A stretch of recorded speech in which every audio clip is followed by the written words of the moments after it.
warahmatullahi wabarakatuh.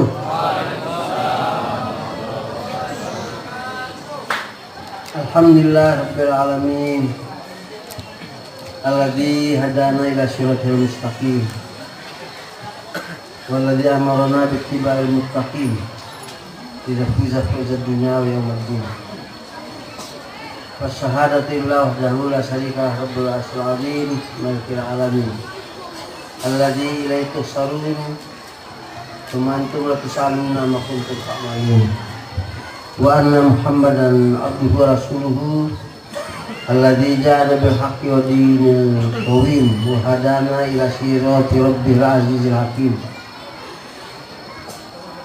wa ba'athahu Allahu ila kafatil anam wa kana rahmatan lil alamin. Wassalawatullah wa salamuhu ala hadan nabiyil karim sayyidil anbiya wal mursalin sayyidina maulana wa habibina wa syafi'ina Muhammadin sallallahu alaihi wasallam wa ala alihi wa sahbihi ajma'in wa ala man ittaba'u bi ihsan ila yaumiddin. Amma ba'du, wa ya ikhwani wa akhwati wa satriwan wa satriwati rubama rahimakumullah jami'an. Pada hari ini alhamdulillah atas rahmat Allah kita bisa mempraktekkan salah satu di antara berbagai macam ibadah yang kita diperintahkan Allah bahwa hidup ini hanya untuk beribadah, yakni ibadah itu untuk membuktikan taat kepada apa yang dinyatakan oleh Allah dan Rasulnya, yaitu alladzina amanu atiullah wa atiur rasul wa ulil amri minkum. Pada saat ini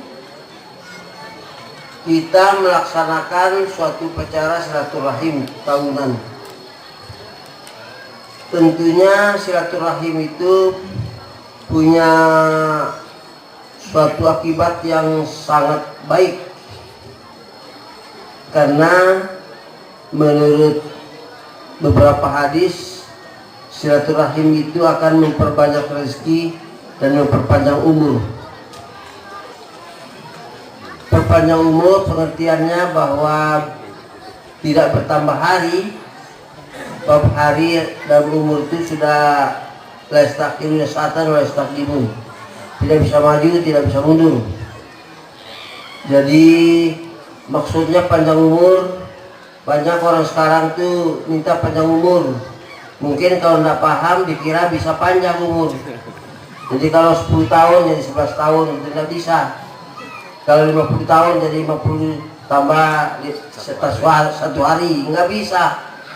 Jadi ngapa minta panjang umur itu? Nah, pada Rasulullah SAW bilang silaturahim itu memperpanjang umur, padahal umur nggak bisa tambah.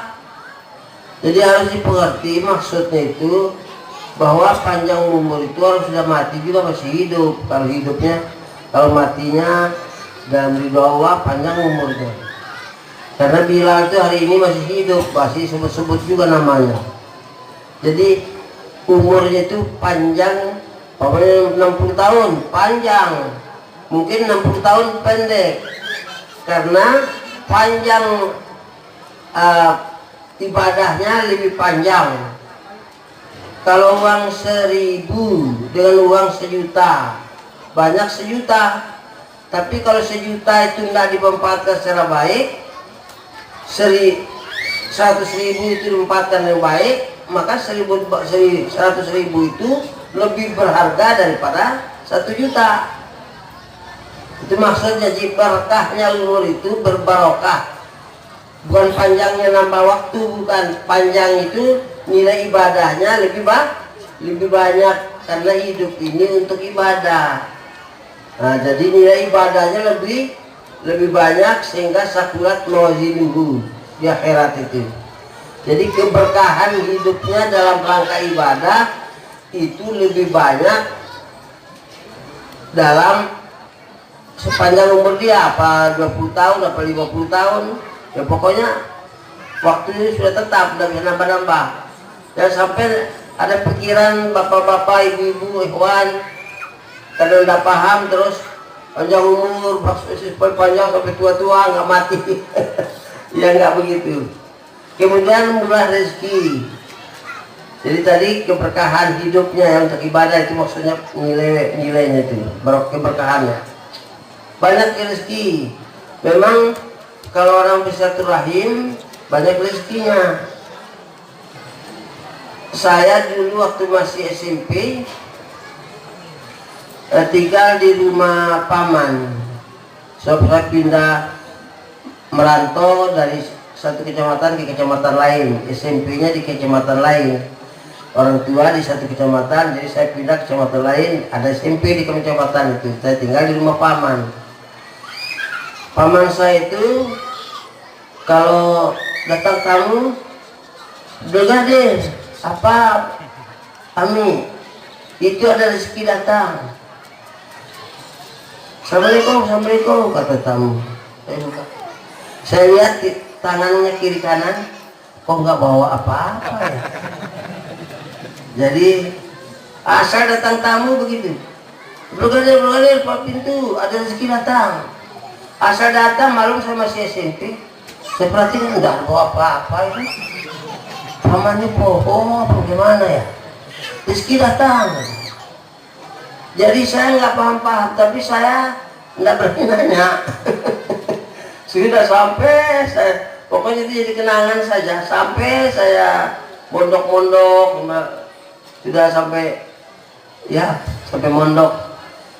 Lama-lama belajar, saya tahu sendiri, oh rupanya itu setiap orang itu ada rezekinya. Jadi kalau orang datang ke rumah kita, Allah menyiapkan rezeki dia itu melewati kita. Jadi asal ada tamu, rezeki datang, belum ada begitu. Rupanya maksud paman saya.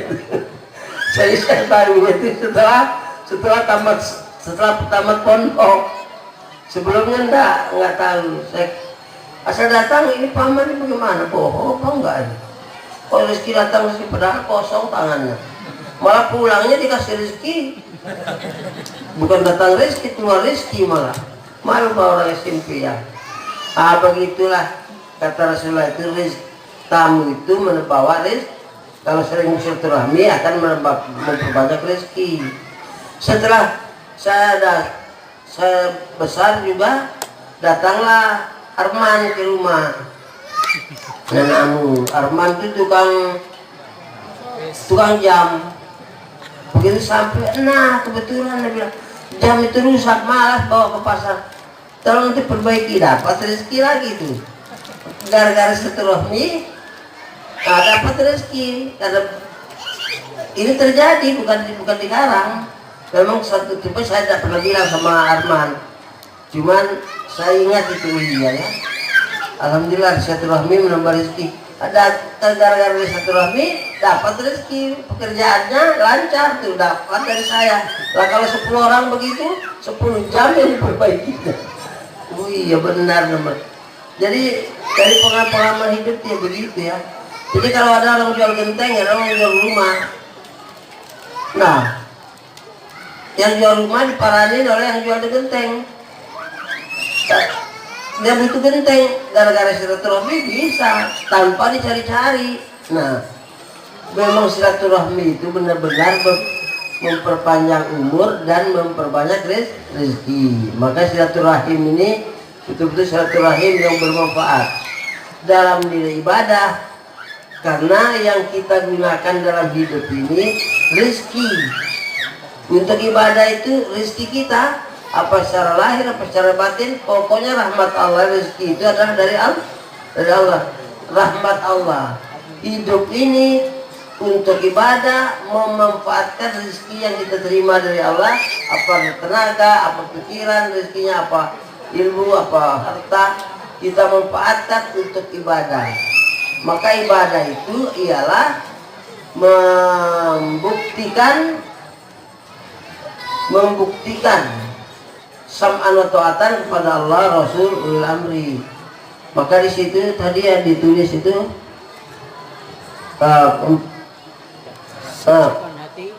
sucikan hati, kuatkan ukhuwah, siarkan hilafah, raih mardatillah. Jadi itu semua rentetan-rentetan yang memang tanpa silaturahim mana bisa kuat ukhuwah, silaturahim enggak. kan cerita kosong. Jadi betul-betul silaturahim itu apa yang disebut itu tadi tidak mungkin dicapai tanpa silaturahim. Maka kalau orang yang sakit silaturahimnya bagaimana? Orang bersaudara itu beriman, maka orang sakit itu disilaturahimi oleh yang sehat. Tidak boleh, ya sudah sakit, ya sudah, tidak silaturahmi, ya tidak jadi. Maka orang beriman itu disebut oleh ayat tadi yang dibaca itu innamal mu'minuna ikhwatun faslihu baina akhawaykum. Jadi semua keadaan apapun yang dimiliki oleh yang beriman, kalau memang dia beriman, pasti lewat silaturahim akan menambah kemampuan ibadahnya.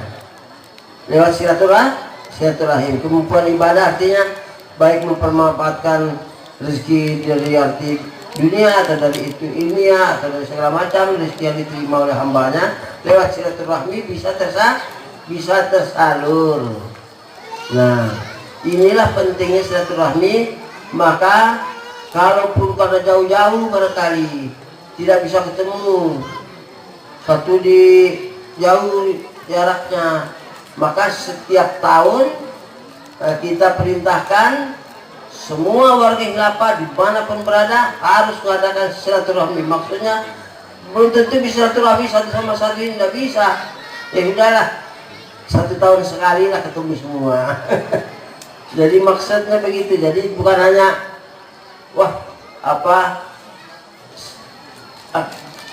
ala kadarnya supaya nampak siar, bukan cuma segitu. Betul-betul nilai ibadahnya yang ingin dicapai. Tentu akibatnya nanti tentu lebih bagus kepada tegaknya siar kehalifahan Islam itu, lalu meraih ketakwaan yang sungguh, dan kekhalifahan itu disebarkan.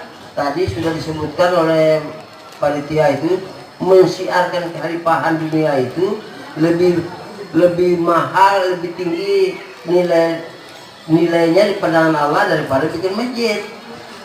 Karena masjid itu satu kampung itu masjid sudah selesai beribadah di situ.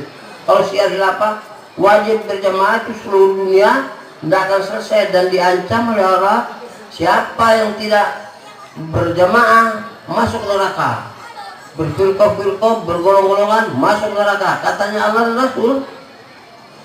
Jadi kalau kita perhatikan sungguh penting betul mensiarkan kekhalifahan itu, sebab kalau bersatu wajib, berpecah belah haram. Kata siapa? Kata Allah dan Rasul, bukan kata kita.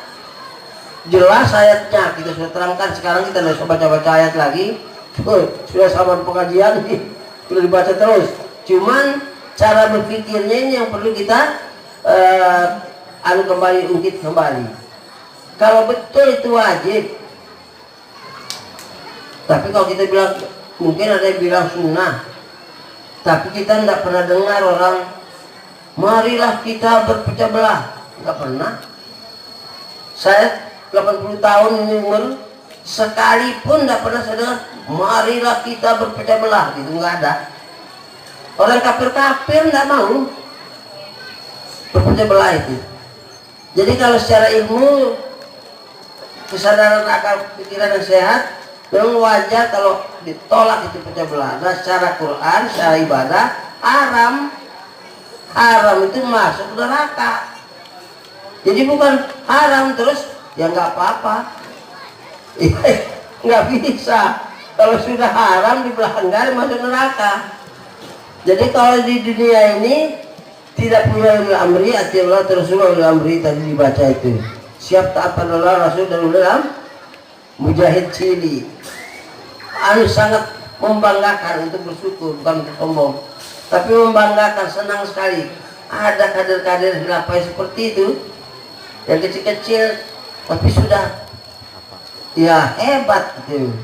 bisa menampilkan seperti itu bukan suatu yang sembarangan. Di luar itu tidak bisa begitu. Hanya di sini ya menyenangkan. Terus begitu ancamannya, maka sebaliknya Arab berpecah belah, wajib bersatu. Sekarang kita dengar umat Islam ini bersatu, sepakat seluruh ulama. Secara rasional tadi orang kafir pun menyuruh umatnya bersatu walaupun dia kafir. Kata pimpin kafir di Tiongkok sana, woi bersatu, kalian tidak bersatu masuk penjara, ditahan.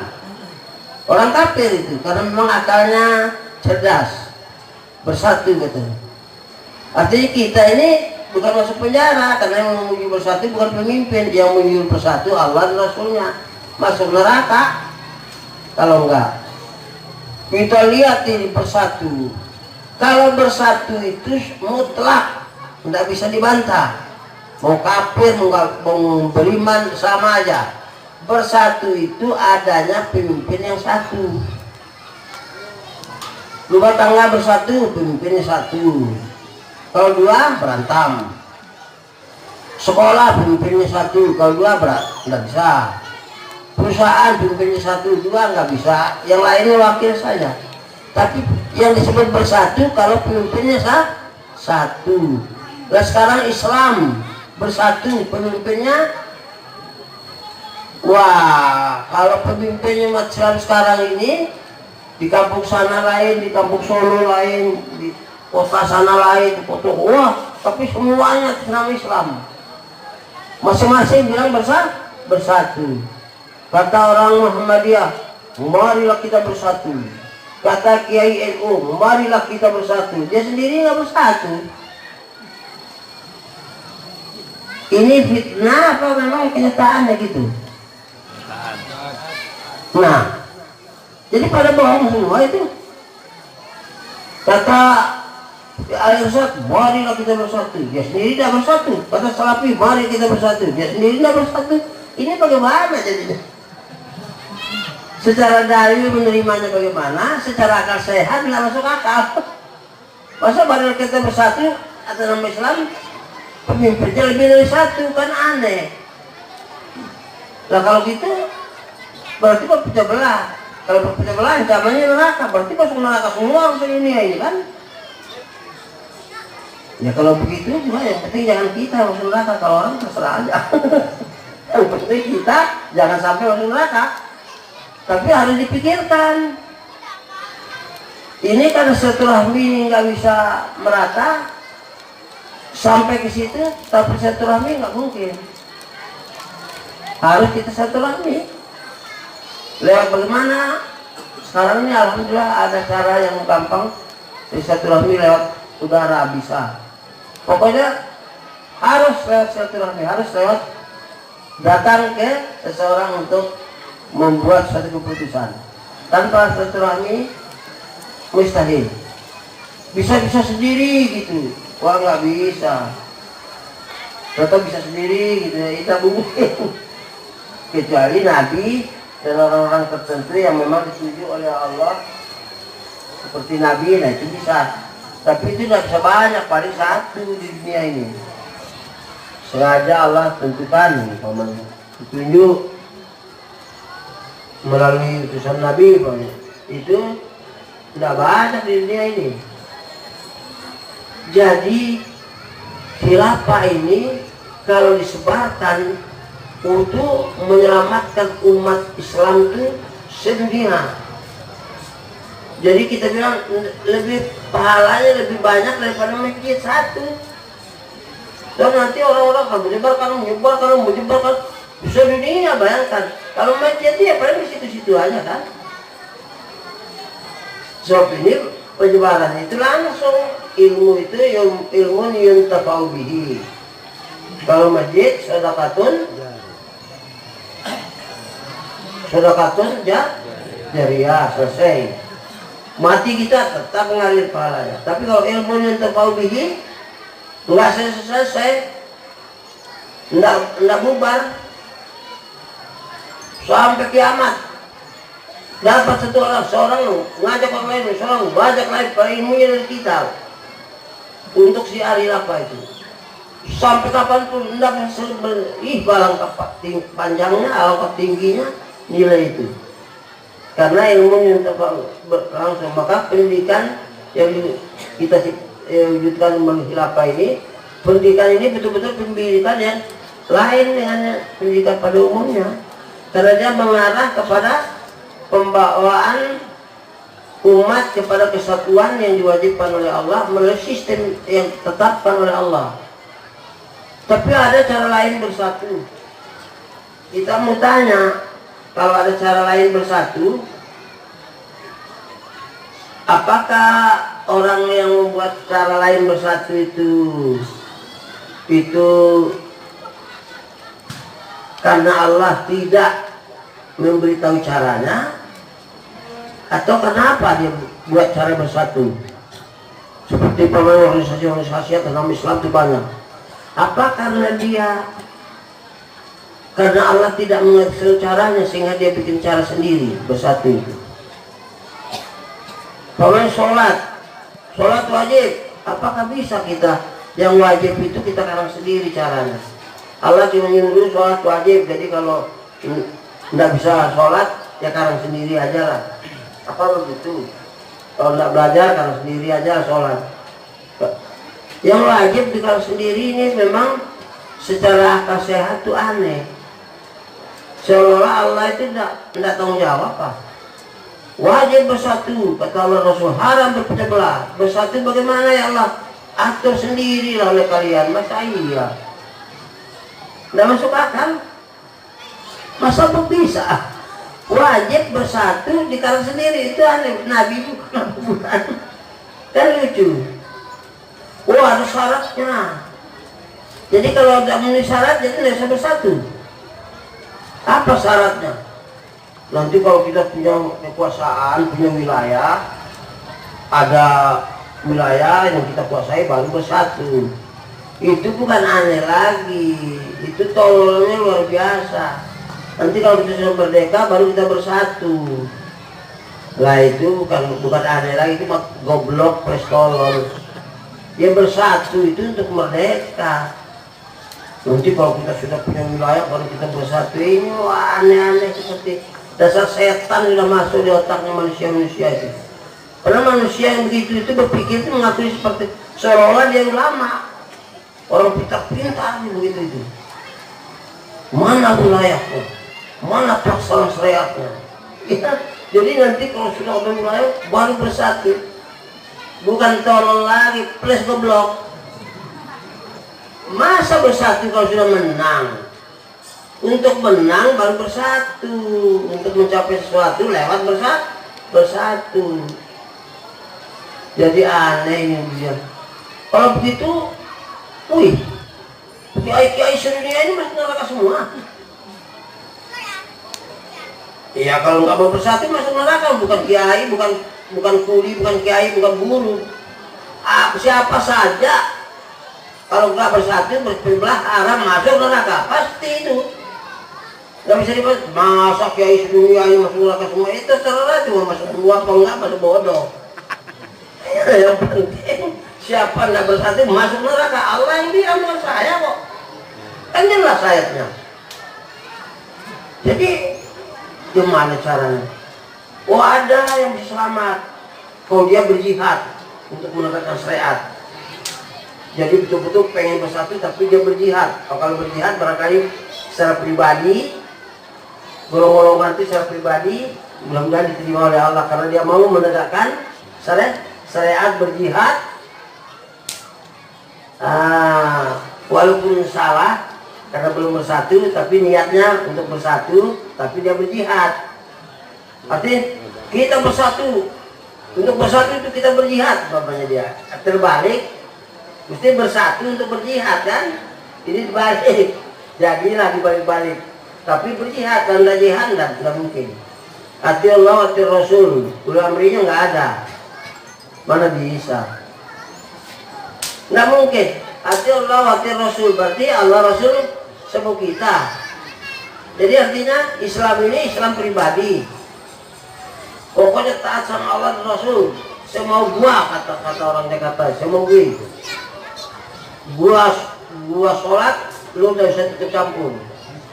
Gua ada sholat, lu udah bisa ikut campur. Pokoknya Islam gue. Oh itu mana ada Islam gua itu? Islam sama gue, karena dia taat sama Allah dan Rasul. Mana pemimpinnya? Nggak ada, ya nggak bisa. Sekolah dan pemimpinnya mana bisa? Rumah tangga ada pemimpinnya? Nggak bisa, nggak ada. Manusia nggak ada pemimpinnya terus bisa semua gue itu nggak ada ya. Kalau dia dengan istri saja, dengan anak-anak yang lagi semua gue tidak ada pemimpinnya rumah tangga itu. Semua gue itu apa kayak binatang itu semua gue itu. Masa Allah Rasul semua jadi ya mesti ada pemimpinnya lah. Orang sekolah aja ada pemimpinnya. Islam yang begitu luas kalau ada pemimpinnya kan aneh. Kita masjid di Lampung ini, nggak usah bayangkan di Indonesia ya atau dunia. Lampung ini hari itu masjid berapa banyak? Kiai ada imamnya. Imamnya itu adalah Rasul. Dia mau kasih tahu biar setiap pribadi menjadi orang baik gitu dalam Islamnya. Jadi orang yang alim mau jadi wali, mana bisa jadi wali? Kalau menjadi orang baik, orang paling baik dalam Islam itu yang lebih bertanggung jawab menegakkan syariat lewat bersatu. Dia tambah waliullah, wali kerjanya apa? Dia taat sama Allah itu. Siang malam dia sunnahnya begitu rajinnya, bukan main. Sholatnya sholat Daud dia saking hebat, betul-betul waliullah. Terus segitu hebatnya orang itu dengan ilmunya. Anda nggak bersatu enggak ya buyar. Lalu untuk apa hebat? Buktinya bersatu aja nggak bisa. Hebat apa itu? Neraka zamannya. Nggak bisa dibayangkan hilafah itu, nggak bisa. Mau pakai pikiran, apalagi pakai dalil zamannya neraka. Pakai akal sehat nggak bisa dibantah. Bersatu itu satu yang mutlak. Nggak bisa enggak. Terus sekarang sendiri ini aneh luar biasa. Nabi bukan dia. Nah, tapi saya pun dulu kalau saya pikir-pikir sudah tamat pondok, sudah memberi kuliah, jadi dosen, belum juga bersatu. Alhamdulillah karena saya ditahan 20-an tahun lebih hari ditahan.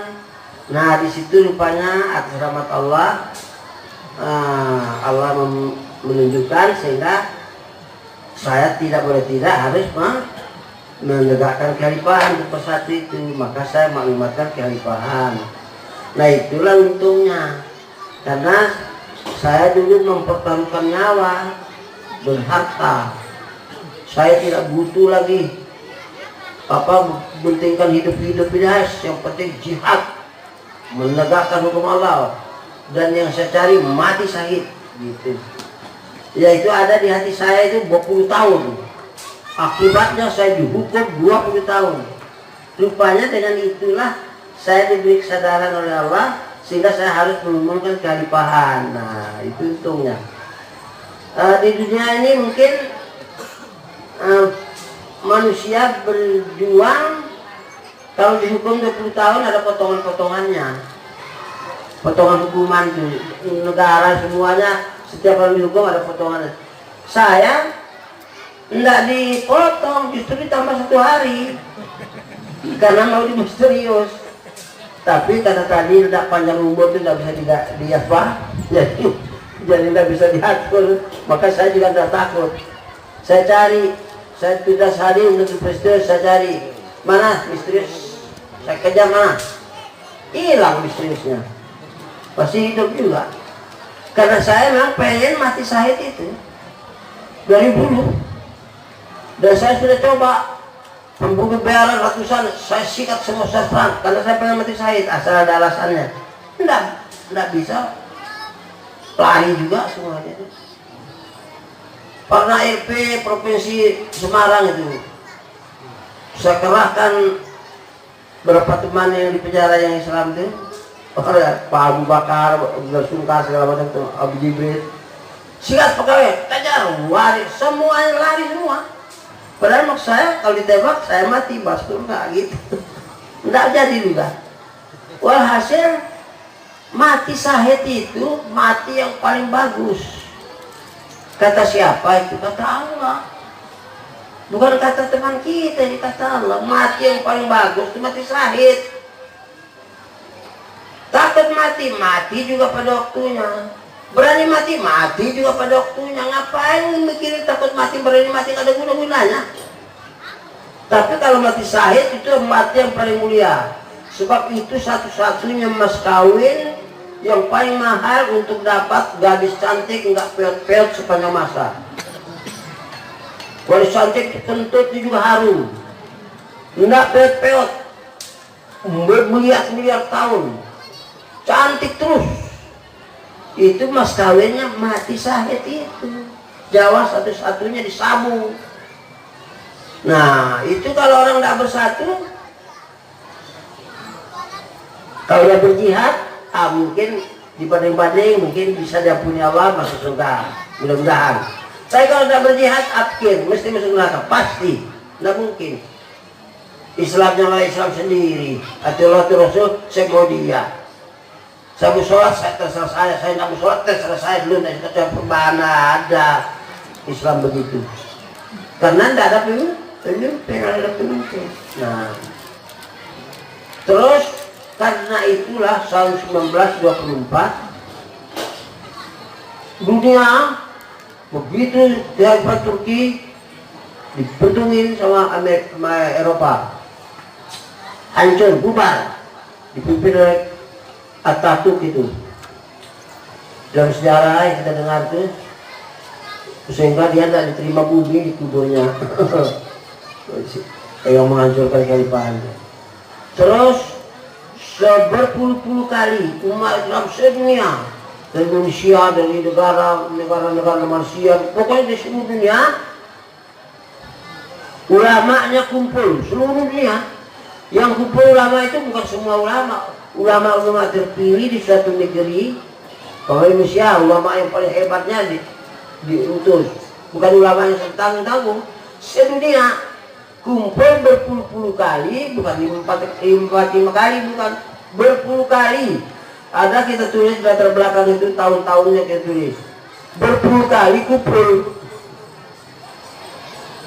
Untuk tujuannya tidak ada tujuan kedua, hanya satu tujuannya, menunjuk seorang khalifah. Sebab mereka itu merasa wajib, tidak bisa enggak. Tapi sedunia berkumpul kali ulama-ulama sedunia hebat-hebat, tidak ada yang berani, takut mati. Wah Mesir takut mati. Waduh kita belum kuat ini itu. Pokoknya konyol. Al-Azhar itu tidak ada guna-gunanya. Al-Azhar itu hebat tidak Al-Azhar. Al-Azhar itu bobrok, tidak ada gunanya. Maksiat dia. Wah enak amat ngomong. Iya buktinya mujahid di sana menegakkan syariat Islam. Syed Qutb, Hasan al-Banna, itu Abdul Qadir Auda dan bersama-sama dibunuh di situ. Siapa yang bunuh? Haji yang pulang pergi naik haji itu, pemimpin Mesir. Mana berlaku syariat di situ? Untuk apa itu Al-Azhar sudah ribuan tahun dulu? Sekolahnya ribuan tahun. Syariat nggak laku itu. Ajar ahli-ahli sekali pekingan nggak laku syariat Islam. Dibunuh orang Dewan Muslimin yang menegakkan syariat di situ. Dibunuh. Apa kata Al-Azhar itu? Tenang saja, yang penting kita ngajar, ayo ngajar. Ngapain itu? Sudah ribuan tahun ngajarnya, bukan 100 tahun, ribuan tahun ngajar. Apa yang diajar? Ajar Quran, ajar hadis. Tamatnya, pidato hebat itu. Guru-gurunya tamat kita dengar di radio itu, hebat. Apa hebat? Syariat Islam nggak laku, dia tunduk juga. Tunduk di bawah pantatnya setan. Mau ditentutin terus tuh. Mau apa itu gunanya sekolah-sekolah itu? Nah maka kita bikin sekolah untuk, maka di dunia ini gak ada sekolah seperti sekolah Ikhlas Muslimin, gak ada. Karena sekolah itu Muslimin naik dengan bodohnya, naik dengan pintarnya.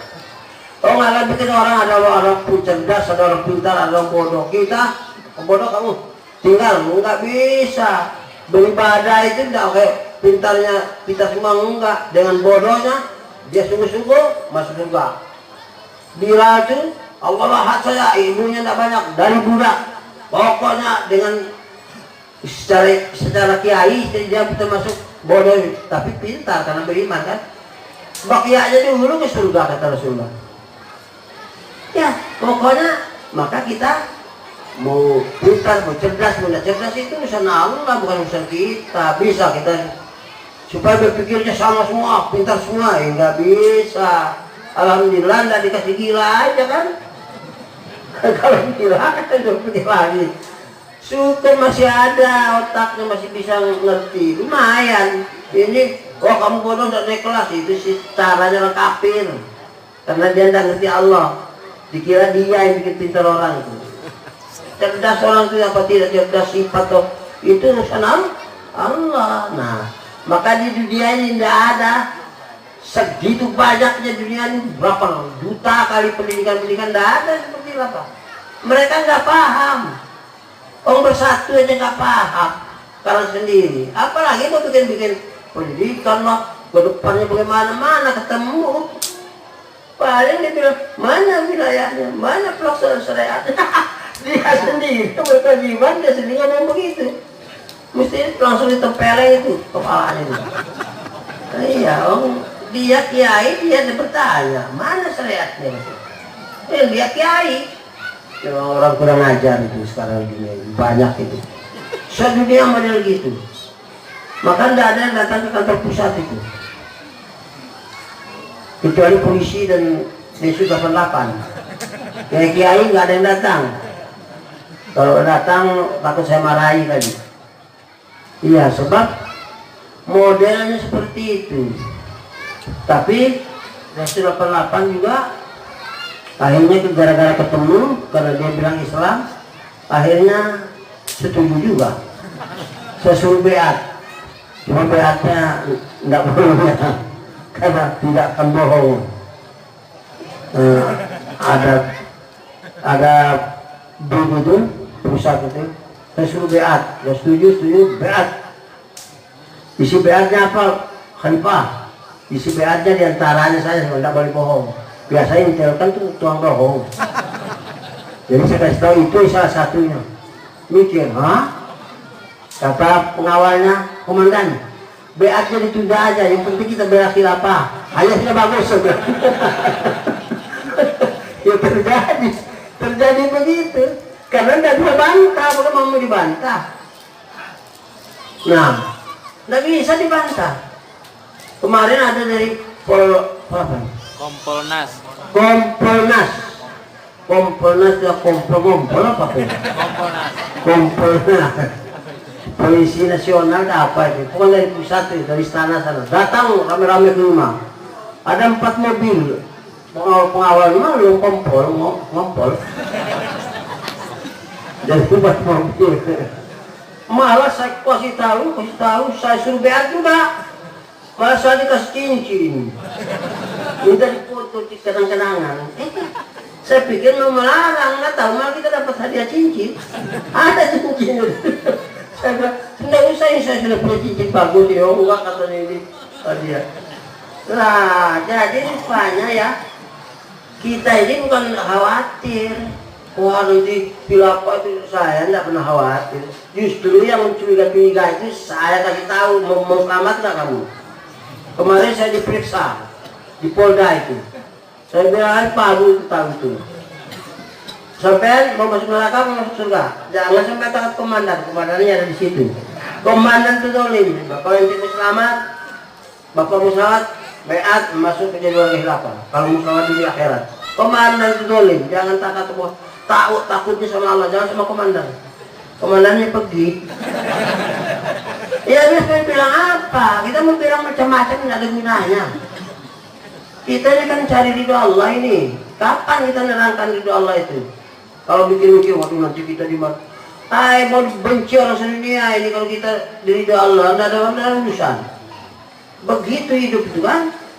Maka saya mengumumkan Khalifah Hanif, Setelah dipikirkan, tentu saja orang bilang, sombong betul Abdul Qadir Baraja itu. Masa dia mengaku sendiri pemimpin ulama kiai semuanya di bawah dia semua. Sombong betul, kurang ajar. Siapa dia itu? Iya, saya kalau ada ketemu gitu saya malu ya, memang begitu.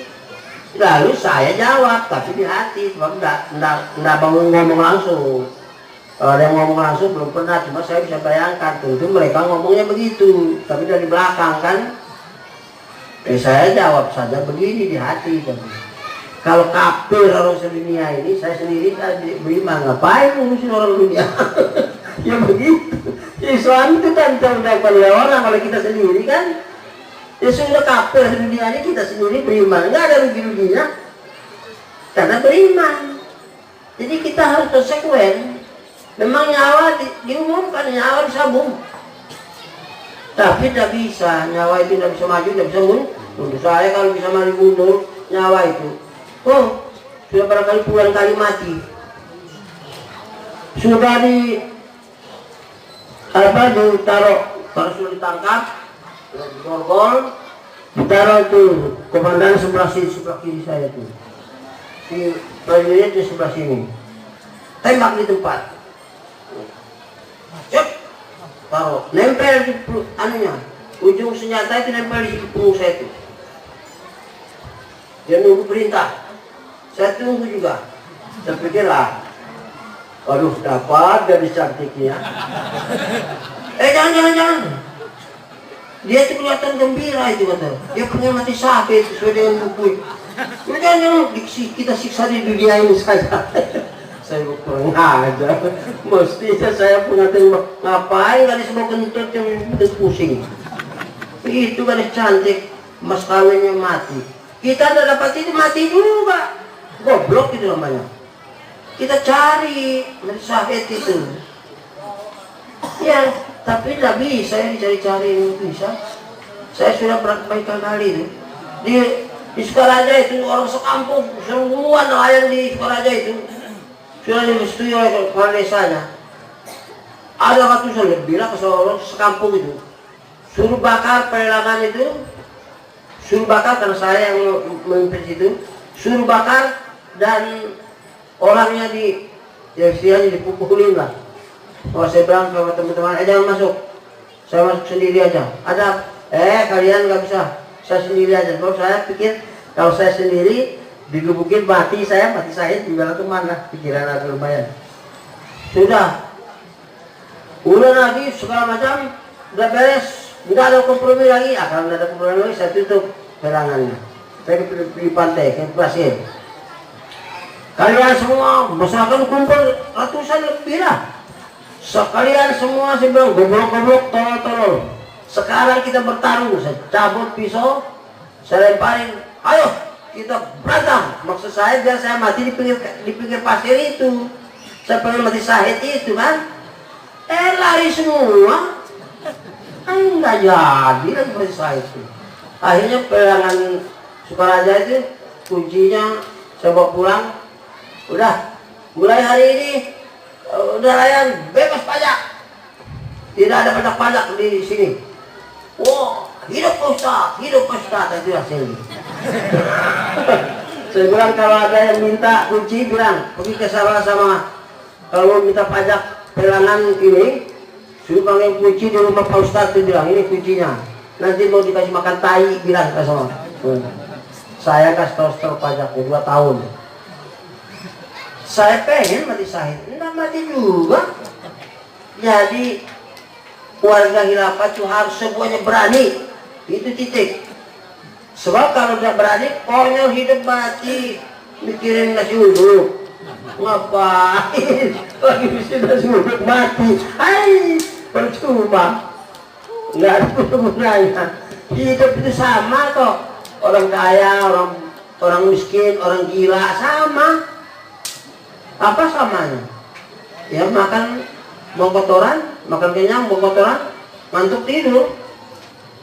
Miskin makan kenyang mau kotoran, ngantuk tidur. Orang gila makan kenyang mau kotoran, ngantuk tidur. Pernah nggak lihat orang gila makan kenyang? Orang putih tong sampah makan berak juga. Kalau ngantuk tidur, ngorok tidur orang gila juga. Ini ada bedanya. Kerbau juga 7 keturunan nggak penuh kepalanya, makan kenyang ngantuk tidur. Ngapain kita pusing dengan dunia itu? Nggak usah pusing dengan dunia itu. Tapi kalau pusing bagaimana menggunakan dunia sebentar ini untuk masuk surga dapat bidadari cantik itu boleh pusing itu. Kalau untuk makan minum jadi orang gila aja makan minum. Oh, nggak kena corona itu ada orang gila di kampung saya itu. Nggak kena corona, nggak pakai ini, nggak kena corona. Tidur. Jadi prinsip-prinsip akidah seperti inilah yang dimaksudkan perlu ditekankan dalam silaturahmi ini, supaya kita ini betul-betul hidup ini menjadi hamba Allah, betul-betul menghambakan diri pada Allah dan pada manusia. Kita semua sama, nggak ada yang lebih tinggi lebih rendah. Itu urusan Allah. Inna akramakum indallahi atqakum, berandal keturunan nggak ada urusan. Maka orang belajar itu di keturunan orang Arab itu ternyata famnya dari pulau saya ditulis dari kabilah Bino itu, wah termasuk golongan saya ini, keturunan saya ini termasuk habaib. Saya bilang sama warga semua termasuk sini. Kalau ada orang tanya apa Ahlul Bait itu, Abdul Qadir Barada itu jawabnya memang dia orang Arab tapi Arab pesasar, jawabnya gitu. Kalau usah pakai-pakai itu. Mana ada janji Allah Ahlul Bait masuk surga? Nggak ada. Nabi Nuh itu, Nabi anak istrinya masuk neraka. Bapaknya Nabi, anaknya masuk neraka. Tidak ada urusan keturunan itu. Yang takwa itu yang jadi urusan. Jadi maka saya bilang, ya itu kalau dibaca buku Mustafa itu yang tulis itu. Mana aku yang Mustafa? Dia yang tulis saya termasuk Ahlul Bait itu. Katanya dibaca di buku ya. Saya enggak ngomong, tapi dibaca di buku keturunan dari zaman Nabi Nuh terus. Jadi saya termasuk Ahlul Bait. Setahu begitu saya bilang, bilang Ustadz ini memang bukan Ahlul Bait, orang Arab, tapi orang Arab pesasar bilangnya. Urusin itu, iman ini kita urusin. Tapi banyak kalau begitu. Katanya Rasulullah, orang Quraisy ya, orang Quraisy itu, iya itu kan nasional ngomong surat. Di sana itu ada suku-suku, ada Quraisy, ada ini, ada itu. Yang paling terhormat di situ pada saat itu walaupun jahil orang Quraisy. Kalau di Indonesia ini, kalau di Jawa Timur, oh yang paling tepat mimpin Jawa Timur itu orang Madura, kita bilang gitu. Karena ya nonjolnya orang Madura istilahnya begitu. Jadi istilahnya juga begitu. Bukan maksudnya Ahlul Bait itu masuk ke paman sendiri, enggak masuk, enggak membela Islam, tabat ada bil habis orang Quraisy itu. Pamannya Nabi malah masuk neraka, anak Nabi itu masuk neraka. Kok ngurusin Al-Bait, habaib, enggak ada urusan. Urusan itu mu'min atqakum itu. Nah jadi begitulah sikapnya warga khilafah itu. Kita sama saja, saling menghormati, dukung-dukung, tapi untuk mempertebal nilai ibadah. Itu punya makhluk jenau ya bunuh. Apapun yang diperintah oleh Allah Rasul Amri itu taat sambil nontonah, itu ibadah. Kalau bukan perintah dari salah satu dari antara tiga ini tidak disebut ibadah. Taat sama orang tua, kenapa? Karena dia berjasa. Orang kafir bisa tidak ibadah taat sama orang tua. Kenapa kamu salat pada orang tuamu? Oh karena dia itu orang tua saya banyak jasanya. Orang kafir bisa. Jadi taat sama orang tua tidak disebut ibadah. Tapi kalau ditanya, kenapa kamu taat sama orang tua? Oh, kata saya dengar orang ngomong, katanya Allah bilang seorang anak itu kalau taat sama orang tua itu selamat. Jadi itu perintah Allah itu. Itu beribadah. Jadi bukan taat sama orang tua ibadah. Jadi bermazhab ibadah enggak ada ibadahnya bermazhab. Mazhab apa kamu enggak ada urusan? Mazhab apa enggak ada urusan? Mazhab lahir sudah mati ratusan tahun, Rasulullah meninggal baru dia lahir. Ya mazhab Abu Bakar Siddiq yang paling bagus, Umar bin Khattab, sahabat Nabi. Mazhab Syafi'i itu lahirnya saja Nabi udah mati beratus tahun baru dia lahir. Ngapain mazhab? Tapi karena bodohnya umat Islam tertipu, ati Allah Rasul, taat sama mazhab, masuk surga. Mana bisa? Kenapa kamu umpamanya berdagang di pasar? Ya jangan bikin rumah, orang kafir bisa. Tapi karena saya baca di buku mazhab Syafi'i umpamanya, kalau kepala rumah tangga itu kata mazhab Syafi'i, menurut perintah Allah harus menjamin kehidupan anak rumah tangganya, kata mazhab Syafi'i.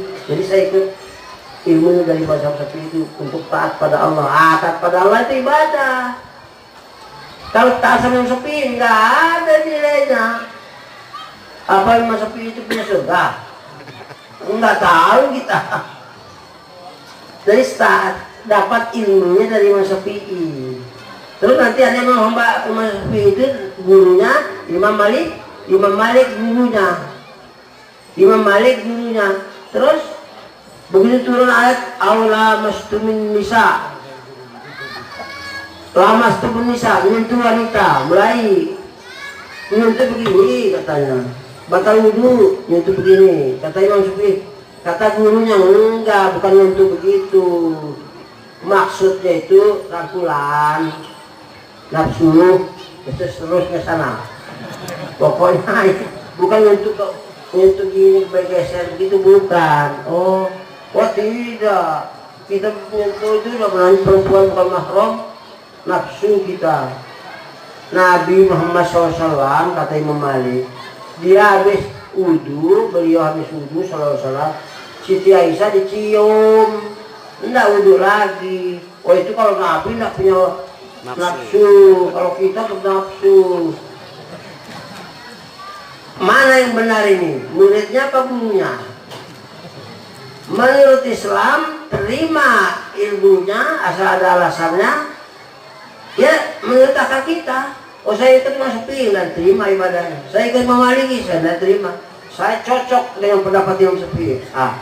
Untuk taat pada Rasulnya berdasarkan ayat Quran atau hadis. Imam Syafi'i yang ngasih tahu dia. Tapi bukan ikut Imam Syafi'i. Tapi yang satu lagi, wah saya tidak cocok dengan Syafi'i, saya cocok dengan gurunya Imam Malik.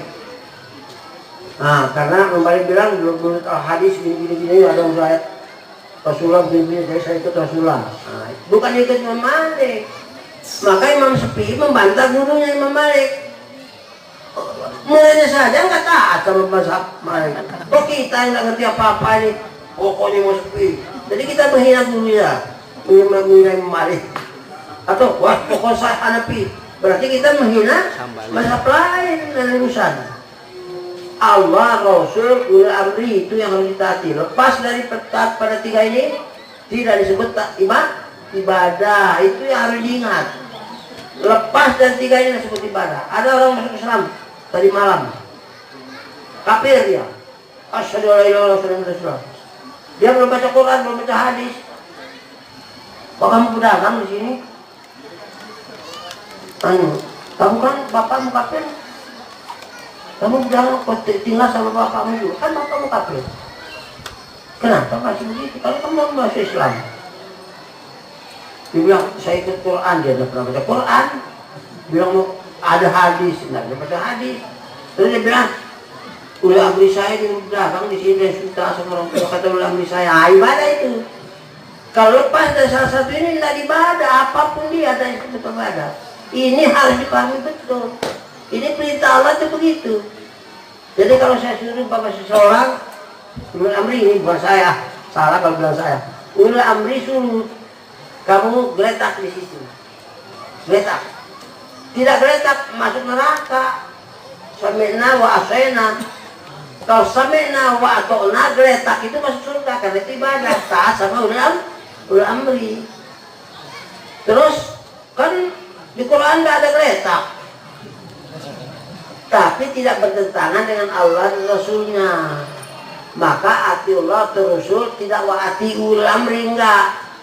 Wa ulil amri minkum, jadi ulil amri ini harus yang taat sama Allah dan Rasul, tidak melawan Allah dan Rasul. Kalau ulil amri berkuasanya tidak mengatur umatnya dengan Allah dan Rasul, itu bukan ulil amri Islam, ulil amri kafir namanya. Walaupun dia ngaku Islam, botak kepalanya, hitam dahinya, ngaku Islam. Kalau dia tidak memimpin dengan Quran Sunnah, itu namanya ulil amri Menhum. Ulil amri minkum yang dimaksud oleh Allah itu minalladzina amanu. Minkum bukan minhum. Kalau tidak pakai Quran Sunnah maka minhum. Dia tidak boleh memimpin Islam tidak dengan Quran dan Sunnah. Maka tidak ada awa'ati ulil amri, tidak ada wa ulil amri minkum. Tapi kalau Rasul bisa wa atullah wa atur Rasul. Rasul punya kesanan wajib ditaati. Kalau amri nggak bisa, sepanjang tidak bertentangan baru kita taat. Kalau bertentangan tidak boleh taat lagi. Ini orang udah punya lebih sedunia. Kemana pergi itu? Islam saya lewat di satu orang, di satu, nggak usah saya sebut organisasinya. Lewat. Sudah daftar belum berjamaah? Nunggu Imam Mahdi, Ustaz. Oh nunggu Imam Mahdi? Ya. Malaikat sudah mencatat bahwa kamu bersatu berjamaah nunggu Imam Mahdi. Sudah catat sama mereka semua. Nanti kalau kamu besok mati, kamu ditanya sama Allah, kamu tahu sama lamri enggak? Lagi nunggu Imam Mahdi, ya Allah, keburu mati. Selamat enggak sampean? Jadi, Assalamualaikum, saya bilang. Lah itu modelnya. Apa ini umat Islam ini? Aneh. Ya kita pintar seperti itu kan? Memang aneh. Oh jelas Allah jelas kok itu contohnya jelas. Khilafah itu contohnya bukannya 10 tahun. Setelah Nabi itu panjang sekali. Jadi tidak bisa. Ini saya bicara ini sengaja diperpanjang ini karena tadi ada bagian yang dihilangkan gitu kan. Mungkin waktunya dimanfaatkan. Tapi jangan sampai saya lagi ingatkan juga masih ada belum? Oh masih. Nah, biasanya tadi ya. Jadi begitulah kehidupan kita ini benar-benar kalau ditanya kenapa saya kok berani-berani itu secara pribadi memang saya tidak mungkin cerita. Secara pribadi saya mengumumkan itu kenapa saya berani secara pribadi saya tidak cerita. Tapi ini secara Quran dan hadis. Jadi orang tidak taksub sama saya karena sesuatu, bukan karena Quran dan hadis. Jadi kita mengumumkan ini berdasarkan tujuan Quran dan hadis. Kenapa saya dulu tidak mengumumkan? Pernah sudah tamat pondok, sudah kuliah juga, sudah jadi dosen juga. Kenapa enggak? Karena NII. Ya karena itulah, karena kasihan saya dikasih tahu bahwa itu salah. Jadi saya kembalilah kepada kebenaran dengan berbagai macam ilmu caranya Allah kan. Tapi sebenarnya bukan masalah pribadi, ini masalahnya tuntunan Quran dan As-Sunnah. Nggak bisa dibantah. Kalau pribadi mungkin kita kedatangan setan, dibuat mimpi setan, kan bisa juga. Tapi nggak bisa, Quran dan Sunnahnya itu yang menjadi masalah. Jadi nggak boleh taksub sama seseorang, nggak bisa. Nanti saya salah, nggak diingatkan. Oh mungkin dapat petunjuk itu. Oh tidak bisa, nasional Quran bantah. Tidak bisa taat saja. Khawatir mungkin khalifah itu dapat petunjuk kita nggak ngerti. Wah nggak boleh gitu. Pokoknya nasional Quran punah bantah. Gitu. Itu Muslim itu harus begitu. Nggak boleh tertutup sama orang dalam arti pribadi, nggak bisa. Adapun setiap pribadi Allah ngasih kelebihan itu lain persoalan, bukan urusan umat itu. Tapi ini Quran Sunnah harus dipenuhi gitu. Nah ini akhirnya begitu sudah jalan, saya ikut mengumpulkan juga. Ikut apa yang dilakukan oleh ulama sedunia tadi berpuluh kali gagal. Saya kumpulkan juga. Saya suruh kumpul tahun 2000 seluruhnya yang datang cuma dari Amerika, ada dari Malaysia dan dari Filipina, dari Australia. Yang datang 2000 orang dari NU, Muhammadiyah, Persis, orang mau balik-balik bebas, Kiai di Madura, Kiai seluruhnya dari MUI, dari pokoknya seluruh gang ada 2000 lebih kurang tahun 2000. Maksud saya dan itu saya tulis. Cuma tidak dikatakan bahwa kumpul ini untuk menunjuk seorang khalifah. Undangannya tidak begitu. Undangannya bilang begini, supaya orang serius hadir. Diharapkan kehadiran Bapak, para kiai dan para mujahid-mujahid sedunia diharapkan hadir pada tanggal sekian ini di tempat yang disebutkan di Jogja itu untuk bermusyawarah tentang penegakan syariat. Kalimatnya gitu. Sebab kalau untuk memilih seorang khalifah itu sudah berpuluh kali gagal terus sedunia, maka saya rubah kalimatnya untuk penegakan syariat Islam. Hadirlah itu. Begitu hadir saya hari bicara hari pertama, maka saya bicara. Begitu hari pertama saya bicara. Saya sampaikan maksud yang sebenarnya. Saya bilang kita kumpul sekarang ini merupakan satu kesempatan yang sangat berharga. Orang-orang sudah berkumpul seperti kita ini berpuluh-puluh kali untuk menunjuk seorang khalifah, tapi tidak ada yang berani. Maka saya sekarang memaksa diri mengumumkan khalifahan. Saya kumpulkan hari ini di sini untuk memilih seorang khalifah yang selain Abdul Qadir. So Abdul Qadir Baraja ini ambisi, sombong, dan bodoh. Maka mengumumkannya. Hendaknya kiai-kiai yang banyak ini kita pilih seorang untuk menjadi khalifah mengganti saya. Maka saya tulis di situ khalifah sementara Abdul Qadir Baraja. Saya ngomong begitu karena memang saya tahu ini bukan urusan gampang, berat. Terserah, jadi saya tidak mau. Saya ini sombong, ambisi, dan juga saya ini bukan kiai bodoh saya. Di sini banyak kiai yang mau hadir supaya kita pilih kesempatan ini sekali ini. Tahu-tahu kumpul nggak setuju. Bukan setuju, malah tidak setuju. Aduh, saya bilang nggak lepas dari saya ini. Jadi saya terpaksa tampil lagi bawa khilafah. Saya sendiri mengumumkannya, saya tulis bukan berbulan-bulan, saya pikir tulis 1 jam. Maka saya tulis saja beat begini, khilafah itu begini. Udah saya tulis sebentar aja. Strukturnya belum ada satu orang pengikut, baru saya ngomong itu sudah saya tulis strukturnya dari Mas'ul sampai Abdullah sudah selesai. Belum ada pengikut satu pun sudah saya tulis strukturnya lengkap. Tentu saja, apakah kalau saya pintar? Tentu saja tidak mungkin. Bukunya nggak ada, pengalaman juga nggak ada. Ya tentu ada satu masalah yang sehingga saya mampu menulis itu. Coba kita lihat buku kayak mana yang pernah menulis struktural itu. Zaman kapan pada struktural Nabi dan menulis struktural itu? Sahabat enggak. Tapi khalifahnya ada. Nah, tentu saja ternyata sekarang sudah banyak. Nah, berarti benar kan? Jadi saya merasa ya benar berarti. Artinya insya Allah tidak batil. Paling tidaknya gitu. Kalau derajat amalnya ya mudah-mudahan kita berlomba sendiri masing-masing sendiri.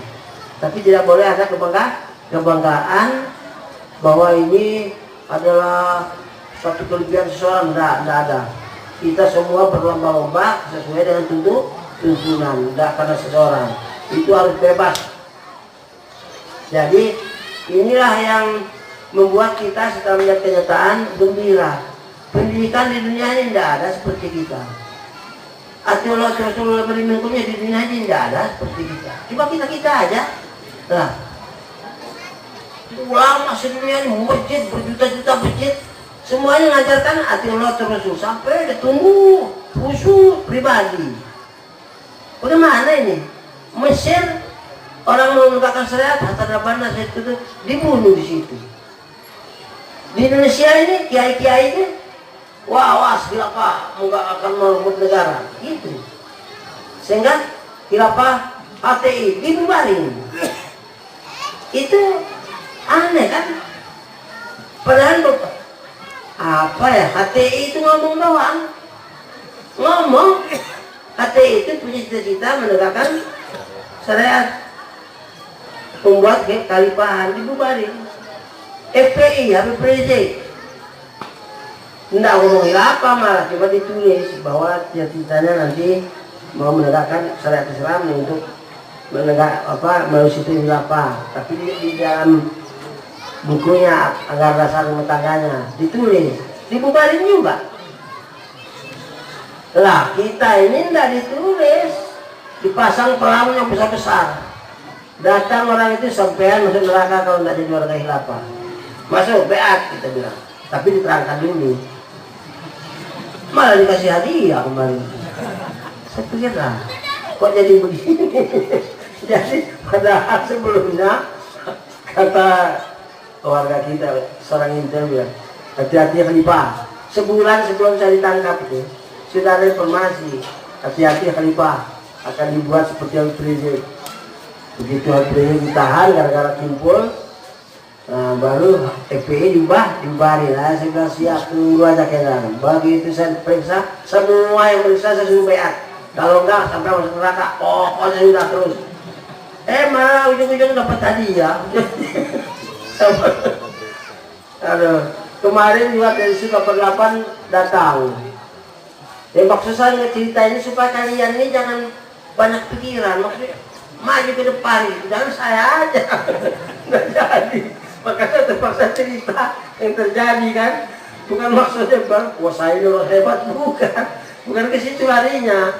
Kita ini harus punya prinsip sendiri untuk merebut surga itu. Gadis cantik yang harum itu, yang udah peot-peot berjuta tahun itu lewat nyambung nyawa, berbela kebenaran itu. Jadi senang kita kalau nyawa di samping. Maka suka kapan kita perang?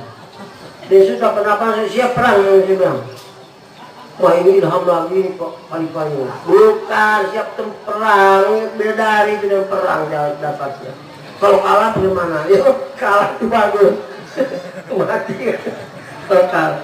Dan 8 datang juga kemarin itu. Katanya ada juga didengar sama teman Abdul Aziz juga sekretaris hadirnya. Apa katanya terakhir?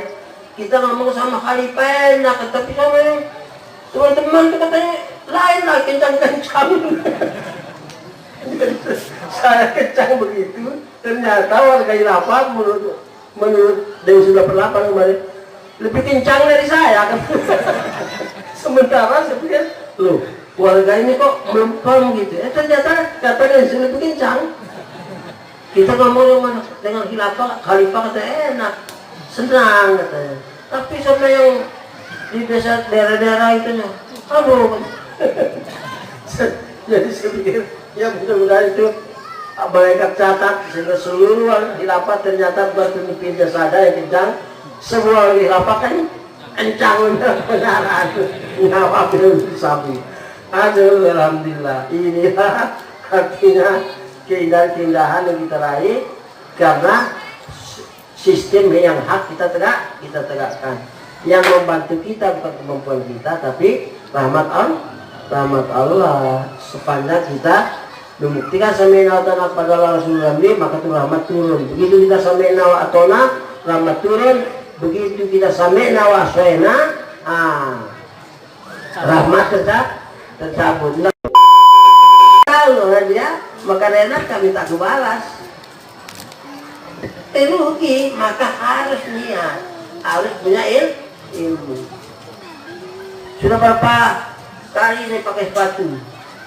Ada enggak cara dia pakai sepatu minta aku balas? Harus sepatu dapat. Dikumpul sakulat bazinuhu, selamat. Nggak berpikir itu sekarang, mati nggak bisa balik. Dan tidak bisa 2 kali, hanya sekali. Tak, tidak bisa balik. Kita mau apa? Kalau alih, nggak bisa. Saya ngomong minta balas, Allah tahu. Oh dia minta dibalas atau dia ngomong tuh cuma ngomong-ngomong aja, tapi dia tidak bisa dibalas. Allah tahu juga seperti yang saya tahu. Nggak bisa enggak. Niat itu, mesti tahu. Datang sini tadi mas, itu minta aku balas. Ada itu tidak kita aku balas, saja mau ketemu teman-teman saya. Ya. Terserah niatnya, malu ben dia. Ini yang paling betul-betul sebab saya ini pengalaman dulu sudah tamat pondok, udah umur 20 tahun, udah nyambung nyawa untuk menekan syariat, belum ketemu. Kalimat ini tidak ada yang ceramainnya. Tahu-tahu saya alhamdulillah belum mati. Padahal sudah bertarung mau mati berkali-kali, untung belum mati. Kuat. Saya hitung 50 tahun saya mandi itu berapa juta kali. Nggak pernah minta dibalas salah, nggak pernah. Supaya sehat, supaya bersih, nggak titik. Kalau ngaca itu supaya ya nggak paling lagu lah, nggak bagus, tapi ya sama dengan orang kafir itu lah. Nggak ada nih, kata Allah dia ngaca dan minta kebalasan. Itu modelnya. Orang-orang bandar itu modelnya seperti itu semua. Dan dia tidak akan menyesali siapa-siapa, akan menyesali dirinya di depan Allah. Karena ringan pahalanya, padahal cara gampangnya begitu tapi lalai. Karena apa? Sudah tidak berjamaah, bergaulnya sama orang yang tidak berjamaah, bergaulnya sama orang yang tidak pandang, tambah rugi lagi. Sudah berjamaah pun masih harus hati-hati, jangan main-main, sekali hidup ini, harus 2 kali. Maka kita harus betul-betul penting niatin amal-amal berniat, tidak bisa dimain-main, dan tafsir nggak ada urusan. Maka menurut ajaran Islam, kalau ibadah itu harus pakai bahasa Arab, maka dia wajib belajar bahasa Arab itu. Tapi kalau untuk ngomong, tidak apa-apa, tidak wajib. Paling sunnah kan itu bahasanya Allah, Rasulnya bahasanya bahasa Arab, Islam itu. Jadi belajar ngomong-ngomong bahasa Arab itu sunnah saja, tidak wajib.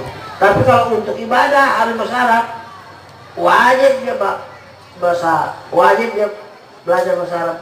So kalau tidak ngerti bagaimana? Allahu Akbar. Terus baca, terus nggak ngerti ya bagaimana? Nggak bisa nggak ngerti. Itu kan bahasa orang kampungnya sana. Sekarang kita baca buku-buku tafsir itu, kita harus iqamatuddin, menegakkan sholat. Awalul ma yuhasabu yaumil qiyamah sholat. Yang pertama diperiksa sholatnya orang itu. Kalau sholat amal kullu. Kalau baik sholatnya maka terima semua amalnya. Maka sholat itu betul-betul orang yang tidak menegakkan sholat, harus sholat itu ditegakkan. Kalau tidak menegakkan sholat pasti masuk neraka. Maka orang yang baik dalam hidup ini kalau sholatnya benar ditegakkan.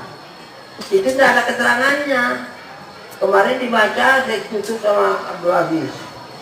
Saya komentari bukunya itu cuma bilang siapa yang menegakkan sholat sungguh-sungguh maka dia akan selamat sampai di akhirat. Dia sukses kalau sholatnya betul-betul ditegakkan. Itu. Terus saya kemarin nih baru terjadi. Saya tanya sama dia, kalau Fawilul Musallin orang sholatnya bagus, tapi 5 kali sehari, tapi Fawilul Musallin maksudnya apa tegakkan sholat itu? Itu kan? Orang kampung-kampung mana paham? Dikira sholat 5 waktu sholat ruku sujud itu. Menegakkan sholat, kan dia ngomong itu Allahu Akbar itu betul-betul mengakbarkan Allah 24 jam. Assalamualaikum, Assalamualaikum, Allah kecil lagi. Bukan menegakkan sholat itu mah.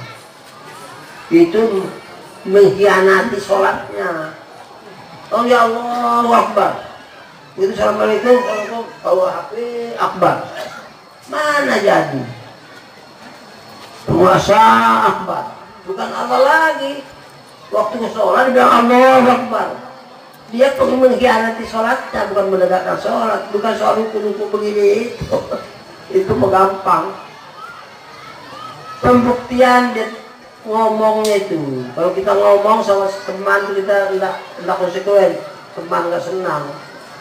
Tapi dia bohong. Itu sholat. Maka orang kalau sholatnya bagus ditegakkan, pasti selamat.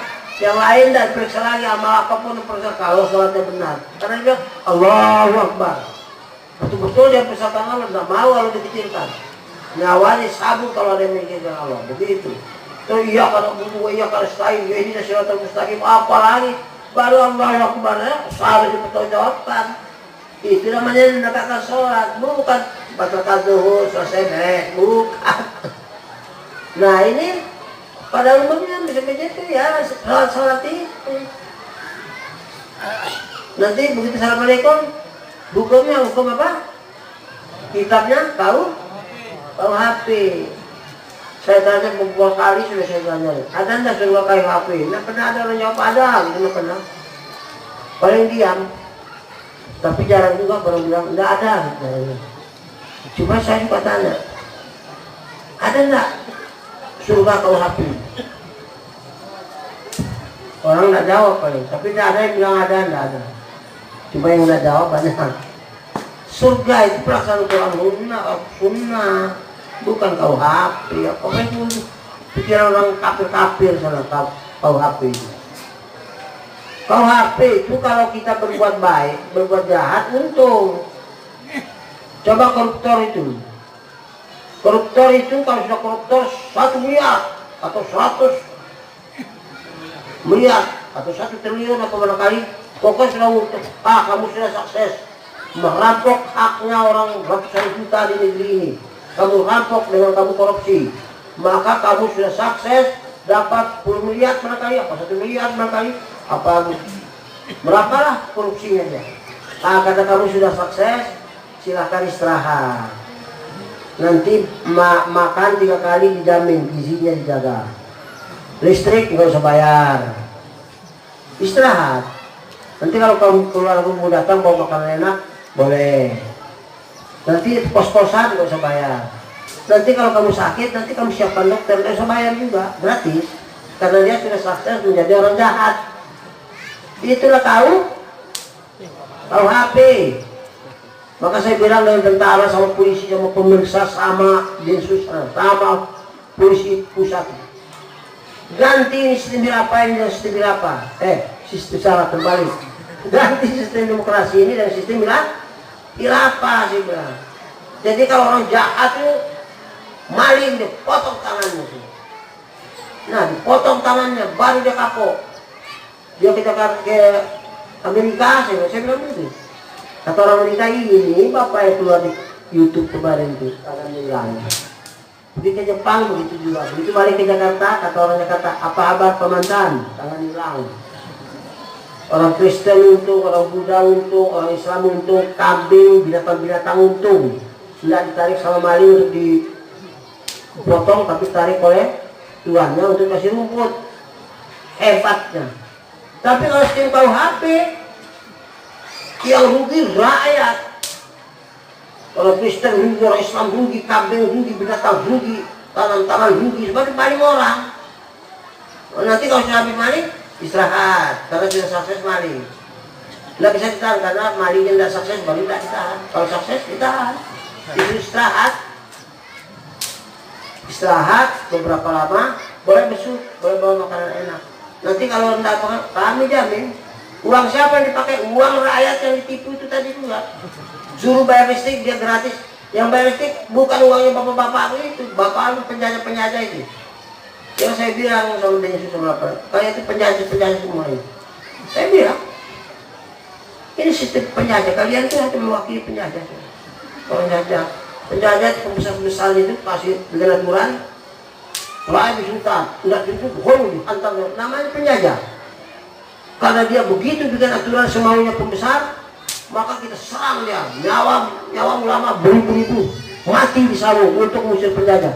Setelah diusir kalian ganti juga dengan penjajah. Itu juga caranya kan? Mau sesuai dengan Islam atau tidak, masa boleh bertetap sama aja sampai nanti. Akibatnya seperti itu. Maka harus diganti dengan sistem hilafah, sistem demokrasi. Sudah ke dunia sudah saya umumkan lewat internet itu. Lagi bubarin juga. Kalau dibubarin juga ada urusan. Ada izinnya. Ini kata Densus ini. Ada izin nggak kata polisi juga. Saya bilang tidak ada. Loh kan kita punya negara, mestinya kita mengikuti aturan pemerintah kan. Saya bilang nggak perlu. Ini perintah Allah. Jadi kalau Allah perintah, aqimus sholat, kita mau sholat, izin Pak, boleh nggak kamu sholat? Sampai itu siapa? Ada saum Ramadan, kata Allah Rasulnya, kamu mau saum Ramadan, kami izin Pak, boleh nggak saum Ramadan? Sampai itu siapa? Gitu. Datang Allah bilang bersatu, jangan berpecah belah. izin Pak, boleh tidak kami bersatu? Sampean siapa? Enak aja ngomong. Pergi. Iya, ngapain izin? Dibubarin nggak ada urusan. Kita nggak butuh-butuh itu. Kita ini mau menegakkan kebenaran. Anda tidak dirugikan kok. Kecuali kalau Anda rugi. Ini kita enggak. Justru supaya ada untung dan binatang-binatang untuk pohon-pohon untuk semua dengan instan apa. Maka akhirnya lain. Rupanya lain. Sebelum lain diapain. Jadi artinya sampai hari ini ya kita begini. Ya habis bagaimana ya? Pusing. Tapi saya bilang kapan kita perangnya? Pakai perang aja kalau saya punya otak ini. Iya, enak kalau perang itu kita mau gadis cantik itu. Iya. Kata ada yang sudah pulang. Kalau kita kalah bagaimana? Saya bilang kalah itu yang bagus. Begitu cepat mati. Kalau hasil. Inilah akidah bicara akidah itu. Ya tapi saya sudah keingatan itu. Waktunya tadi kepanjangan. Jadi saya sudah keingatan. Saya kira cukuplah. Cukup. Saya sudah ketemu. Jadi itulah. Mudah-mudahan kita senantiasa diridhai Allah, diberkahi cara ibadahnya, dipersiapkan lahir batinnya, sehingga betul-betul kita ini menjadi hamba yang tinggal di dunia sampai akhirat kelak kita ketemu juga. Amin. Demikian minta maaf kurang lebihnya waktu penggara astagfirullahaladzim. Wa sallallahu muslimin muslimat. Assalamualaikum warahmatullahi wabarakatuh.